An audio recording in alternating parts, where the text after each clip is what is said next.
Dixo Daily presenta.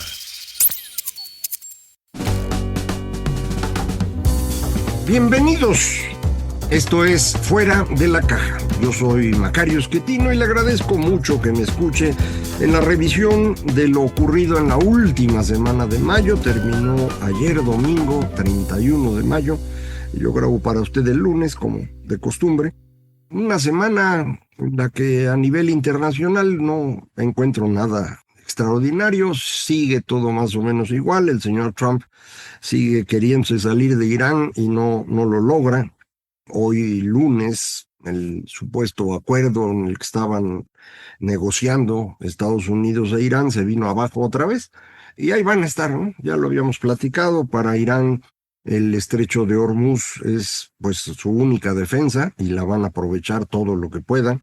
Estados Unidos le cuesta ya mucho seguir ahí, pero no se pueden ir tan fácil porque pues necesitan declarar victoria y no está fácil lograrlo. Y además, como sabe usted, Israel sigue aprovechando esta situación para tratar de deshacerse de todos los grupos financiados por Irán, impulsados por Irán, que le han hecho la vida imposible a Israel. Es el caso de Hamas, que ha sido pues más o menos destruido, pero Hezbollah desde el Líbano pues sigue siendo un problema y están tratando los israelitas de acabar con las bases de Hezbollah en ese lugar. Y pues en lo que lo hacen pasa lo mismo que en Gaza, una destrucción espantosa. Los grupos que tenía Irán en Siria no han estado funcionando ya porque cambió el gobierno en ese país, que sigue muy inestable. Sigue Yemen también. Entonces, pues para Israel esto es una guerra continua y eso complica a Estados Unidos porque fueron en alianza a atacar a Irán. No le avisaron a nadie más. Entonces, luego cuando Trump quiso ayuda de otros, pues todo el mundo le dijo que no. Entonces ahí están y no cambia. Tampoco cambia el asunto en Cuba. Detuvieron a dos señoras, dos cubanas en Estados Unidos, vivían en Estados Unidos ellas. Una es hermana de una dirigente de Gaesa, esta empresa militar que controla Cuba, y la otra es hija de un general. Ignoro cuál sea la presión que esto va a significar para el grupo que controla Cuba. Por lo tanto, pues no le puedo decir si esto del cambio de régimen en Cuba está más cerca o no que hace una semana. Le digo, prácticamente no hay cambios. Bueno, hay una cosa que a nivel internacional vale la pena, pero no le puedo platicar de ella, y es la encíclica de León XIV que se llama Magnificat Humanitas, acerca de inteligencia artificial. No le puedo platicar porque no la he leído, entonces pues no sé bien. He visto opiniones al respecto. Las encíclicas suelen ser documentos de alta calidad, están hechas por expertos.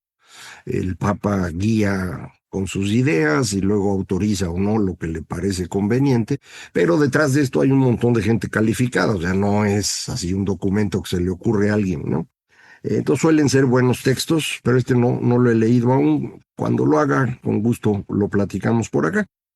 Aquí en México tenemos dos cosas interesantes. Una es la resurrección de Acción Nacional alrededor de Maru Campos, ahí en Chihuahua. Ocurrió algo que pues no parecía posible hace poco tiempo, que fue que Vicente Fox y Felipe Calderón fueran a un evento con Acción Nacional. Los dos habían sido más o menos empujados hacia afuera, Felipe mucho más, él incluso renunció al partido, aunque su esposa sigue ahí. Después de pues el intento de crear un nuevo partido que fue bloqueado por no sé quién, pero no se lo permitieron, con argumentos leguleyos, como se decía antes, pero no lo dejaron hacer su partido nuevo, y desde entonces pues ha estado dando conferencias y cosas por el estilo, pero en política se había metido poco. Me imagino muy perseguido por el gobierno mexicano, pero ahora fue allá a Chihuahua a apoyar a la señora Maru Campos, que pues se ha convertido en una figura nacional, que no lo era, gracias a esta persecución desde el gobierno, que parece una réplica de lo que ocurrió aquí en la Ciudad de México con el desafuero, que convirtió a López Obrador en una figura nacional y luego ya sabe usted todo lo que pasó. Pero bueno, en eso andan en el caso de Chihuahua. Y al respecto, por cierto, la señora Sheinbaum, en su discurso de este domingo, que inventó pues para celebrar 2 años de triunfo. Ya ve que eso mismo hacía su antecesor, su jefe, inventaba eventos en donde realmente hacía una mañanera más larga y más aburrida todavía. Yo esperaba más o menos lo mismo y así fue. La señora Sheinbaum se inventó un montón de cifras ficticias, unas, otras medias verdades, datos absolutamente irrelevantes, ilusiones. El chiste es convencer a todo mundo que México es una maravilla. Hasta dijo, probablemente es el país con más libertades en el mundo. Hay una gran cantidad de colegas periodistas que pueden decir lo contrario, ¿eh? Los mismos medios que no van a decir nada porque pues dependen del gobierno en muchos sentidos, y eso los ha llevado a cambiar su lógica editorial y convertirse en réplicas de las mañaneras y encontrarle virtudes a la señora y cosas por el estilo. Entonces eso de que es un país de libertades pues es una vacilada más, pero bueno, insisto, es una lista inmensa de cosas que no tienen ninguna defensa, pero ella las dice. Y entonces, pues su argumento es, si alguien no se ve reflejado en estas cifras, es porque es parte de la conspiración de ultraderecha, ¿no? Ya nos agarró torcidos a usted y a mí, porque pues no creemos en esas cifras, simple y sencillamente porque son falsas, ¿no? Y con los mismos datos del gobierno se puede comprobar, pero bueno. Entonces, pues los que no están de acuerdo son una conspiración de ultraderecha que usa robots y usa no sé qué tantas cosas para desacreditar al gobierno más popular que ha habido en la historia de este país. Eso es lo que dice la señora. No sé qué tanto lo creen, porque también sí lo creen en parte, y qué tanto pues es la única forma de decir que ellos son legítimos en donde están y que ahí se van a quedar y que no se quieren ir. Ya cambiaron todas las reglas en las elecciones, ya si hubiese duda, pues está esta nueva causal de nulidad electoral por injerencia extranjera. Lo mencionó la señora en su discurso, que la injerencia del exterior, esto va en contra de la soberanía y la Constitución y no sé qué tanto.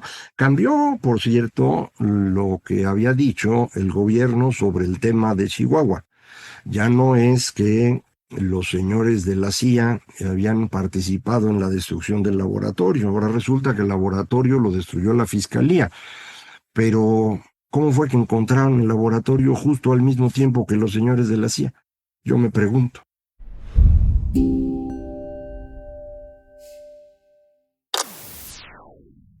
Entonces, pues están viendo a ver cómo le hacen para acomodarse y para que no se les culpe a ellos de haberse hecho tarugos con el caso del laboratorio hasta que vinieron de fuera para decir, oigan, destruyan esto, ¿no?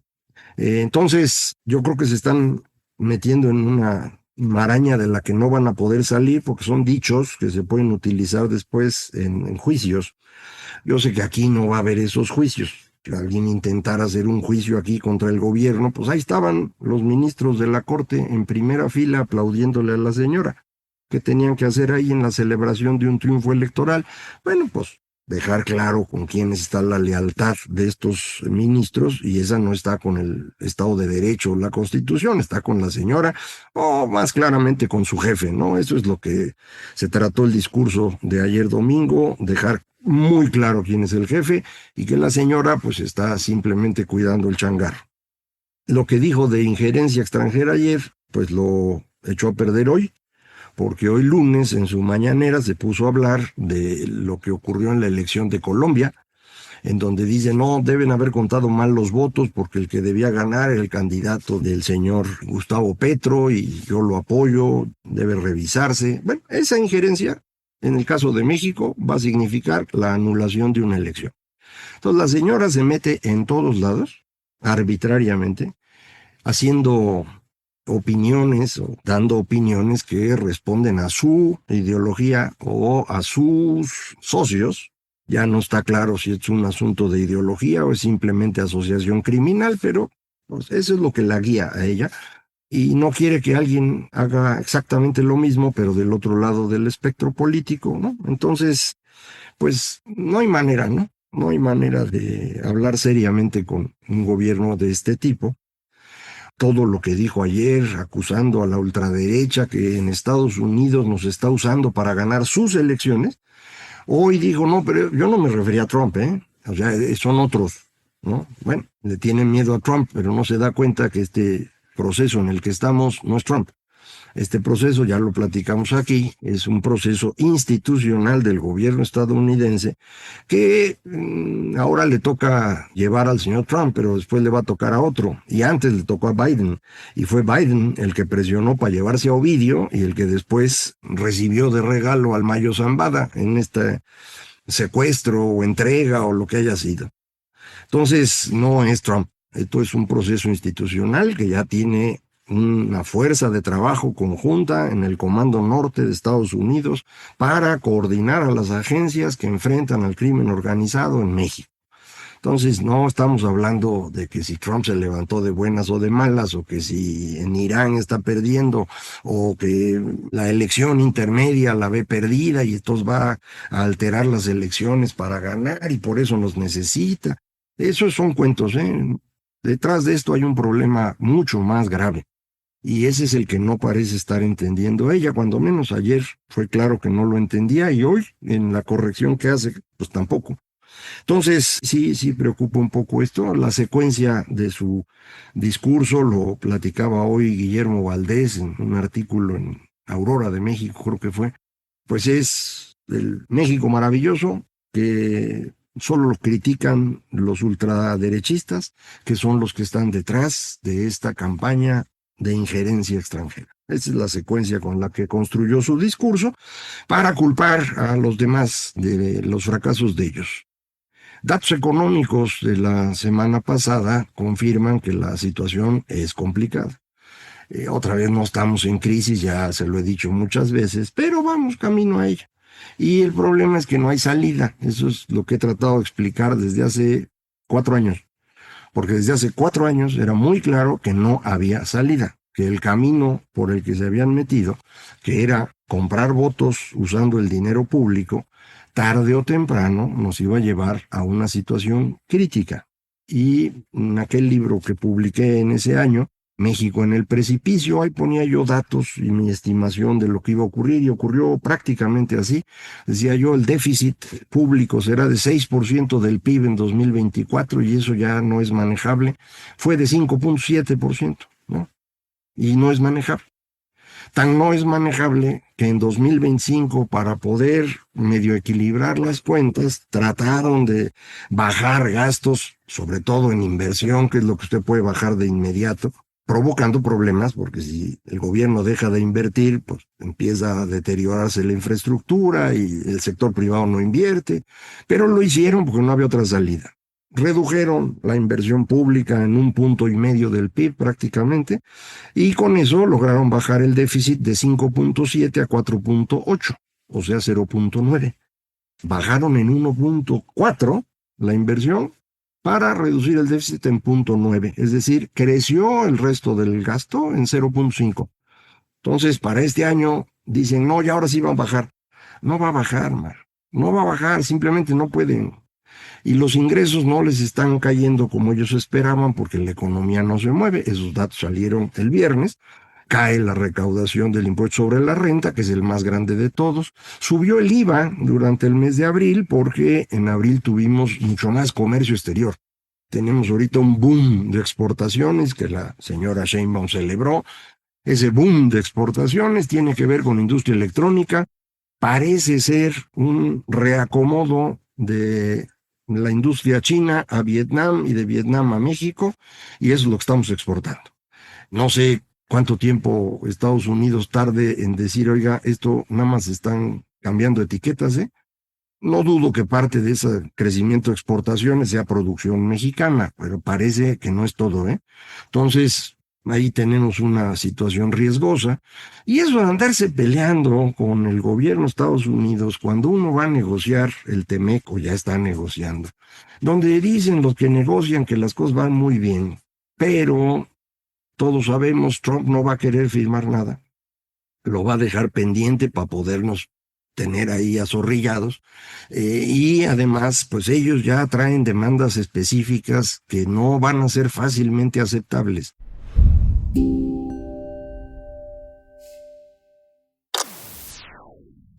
Por ejemplo, en energía. O sea, está clarísimo que México tiene un problema energético muy serio que no permite más inversión, simplemente no hay electricidad, no tenemos gas natural suficiente, importamos 3/4 partes del que usamos, no tenemos gasolina, más de la mitad de la gasolina que se consume en México viene de fuera, la producción de Pemex es una miseria, está perdiendo dinero por todos lados. Entonces, eso pues no permite pensar en inversión sostenible en México. También celebró la señora, otra vez sigue insistiendo que la inversión de este primer trimestre del año fue récord. No fue récord, hay uno más grande antes. Lo que pasa es que el Banco de México va ajustando las cifras conforme va perfeccionando el cálculo, y entonces subió el primer trimestre del 24 y con eso ya no fue el mejor. Pero aún así, la inversión es esencialmente reinversión de utilidades. Las empresas que ya están, pues tienen que seguir operando, pero no llega gente nueva, ¿eh? La inversión nueva es chiquititita. Entonces, pues francamente esto no se está moviendo, no se mueve, no hay recaudación, el gobierno va a seguir con déficit y en algún momento se van a cansar las calificadoras y van a decir México pierde el grado de inversión. Todos estamos confiados en que esto ocurriría más o menos en año y medio, pero si uno se empieza a pelear con Trump o con el gobierno de Estados Unidos y ese gobierno pues necesita herramientas para atornillar, pues va a usar todas, ¿no? Y cualquier día presiona a las calificadoras para que vean con más cuidado los datos de Pemex, sobre todo porque, mire, Pemex acaba de cambiar su contabilidad, es una contabilidad creativa que finge que las refinaciones, negocio, esos datos que ya enviaron a Nueva York, pues son peligrosos, porque pueden ser la excusa para decir, oiga, me estaban engañando con las cifras, ¿eh? Entonces, pues yo iba a mover la calificación dentro de año y medio, pero lo voy a hacer ahora en noviembre, o en diciembre, o en enero. Y entonces les echa a perder la elección del 27, que ya de por sí la traen complicada. Ellos creen, y de ahí creo que surge la postura de la señora Sheinbaum, que representan al pueblo mexicano, ¿no? Evidentemente saben que eso no es cierto, pero creen que tienen el respaldo de una cantidad considerable de los mexicanos. La señora Sheinbaum dice, yo gané con 60% del voto. Todos sus aliados en la elección del Congreso llegaron a 54% del voto. Es posible que así haya sido, bueno, son las cifras, ¿no? Parte de eso, recuerde usted, fue compra de votos, parte de eso es el apoyo del crimen organizado, parte de eso viene de la burbuja que se hizo en gasto para que todo el mundo llegara contento, y por lo tanto no es exactamente legítimo, pero digamos que tenían 54 y 60, esas son las cifras que hay. Eso fue hace 2 años. Estos 2 años no han sido buenos. Ya los datos de empleo son bastante graves y yo creo que hay una proporción no menor que pues está diciendo, oiga, yo sí voté por usted, pero no veo resultados. El dinero que les están repartiendo y que lo van a seguir haciendo porque de eso depende su permanencia en el poder, pues cada día vale menos, ¿no? Van a quererlo subir con la inflación, pues si lo intentan, la pérdida del grado de calificación ocurrirá antes. Entonces, no hay salida. Eso es lo que creo que es importante entender.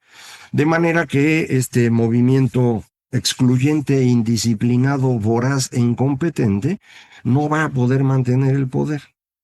Nuestro problema sigue siendo el mismo desde hace 2 años. ¿Quién va a recoger los pedacitos? Porque si estos se quieren quedar con el poder haciendo uso de todas las cosas que pusieron en materia electoral y se roban la elección, entonces la gente se va a enojar. Ya nos pasó eso. En los años 80 ese fue el problema. El gobierno, tratando de mantenerse en el poder, se puso a administrar las elecciones de una manera que antes no ocurría. Es decir, muchos creen que el fraude es con natural al PRI. No, no era así. Hubo fraudes al inicio y luego hubo fraudes a partir de los años 80. En medio de eso, había fraudes en algunos lugares ocasionalmente, en un estado, por ejemplo, donde había riesgos, San Luis Potosí, Nayarit, pero fuera de eso, la gente votaba por el PRI, ¿no? La mayoría, eso más o menos funcionaba así. En los 80 ya no, y entonces quisieron mantenerse en el poder, se ponen a intervenir las elecciones, resultado, en 88 no hubo manera de saber quién ganó, y después de 95 hubo que hacer una reforma que permitiera la participación de todos y con eso entramos en democracia. Entonces, ya nos pasó, va a pasar otra vez, no sé cómo, vamos a tener problemas porque el nivel intelectual del grupo que está en el poder es notoriamente inferior a lo que tuvimos en épocas anteriores. Entonces va a ser más complicado, siempre es más difícil hablar con personas limitadas, pero pues eso es lo que yo creo que va a ocurrir. Nadie puede saber cómo se va a mover esto. Lo que sí me parece más o menos claro es el camino por el que se metieron no tiene salida. Entonces, ya no quisieron corregir, tenían la oportunidad, les ofrecimos aquí la solución, presidenta, deshágase de estos y llame a la unidad nacional y seguro vamos a estar con usted. No quiso y lo reiteró ayer. Ella está con su gente, con sus socios, con sus criminales porque son de ella y porque pues no quiere que agarren a su jefe, ¿no? Me imagino que esa es toda la preocupación. Vamos a ir siguiendo cada semana qué ocurre, pero le digo, lo que para mí es un hecho es, esto no tiene salida. Y eso pues nos va a costar a todos, y esa es la parte que habrá que encontrar cómo vamos pastoreando. De momento, no hay más. Lo platicamos la próxima semana. Muchísimas gracias. Esto fue Fuera de la Caja.